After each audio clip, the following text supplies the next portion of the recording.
ஆண்டவராகிய இயேசு கிறிஸ்துவின் நாமத்தினாலே உங்களை வாழ்த்துகிறேன்.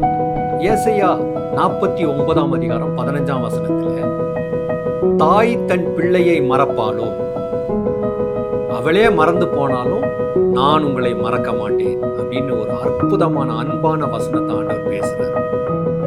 நம்மை பார்த்து இந்த காலையில தேவன் பேசுகிறார். தாய் மறந்தா கூட நான் உன்னை மறக்க மாட்டேன். ஒருவேளை நீ பல காரியங்களை பல சூழ்நிலைகள் நினைக்கலாம், தேவன் என்னை மறந்து விட்டாரே அப்படின்னு நினைக்கலாம்.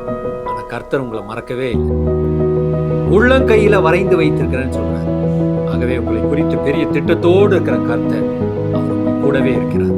ஜெபிக்கலாம். அன்புள்ள நல்ல பிதாவே, ஆண்டவரே, நீர் எங்களை ஒரு நாளும் மறவாமல் எங்கள் மேல என் நினைவா இருக்கிறீரப்பா. அதற்காக நாங்கள் நன்றி செலுத்துகிறோம். தொடர்ந்து வழி நடத்தும் இயேசுவின் நாமத்தில் பிதாவே.